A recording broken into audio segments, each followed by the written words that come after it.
حضرت عمر رضی اللہ تعالیٰ عنہ کے پاس ایک شخص آیا جو گرد و غبار سے بھرا ہوا تھا۔ اس کے ساتھ اس کی بیوی بھی تھی جو حضرت عمر رضی اللہ تعالیٰ عنہ سے یہ کہہ رہی تھی، یہ میرے لیے نہیں اور میں اس کے لیے نہیں۔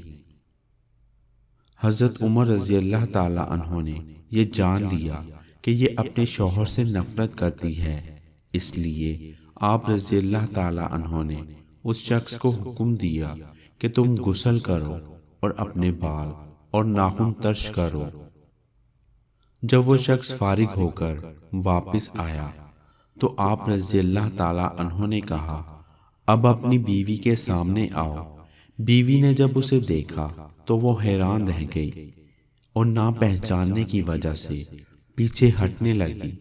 پھر جب پہچان لیا تو اس نے اس کا بوسہ لیا اور اپنے دعوے سے دستبردار ہو گئی۔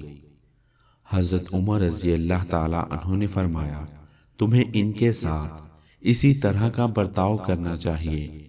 اللہ کی قسم انہیں یہ پسند ہے کہ تم ان کے لیے آراستہ پیراستہ رہو، جیسے تم چاہتے ہو وہ تمہارے لیے بنی سنوری رہیں۔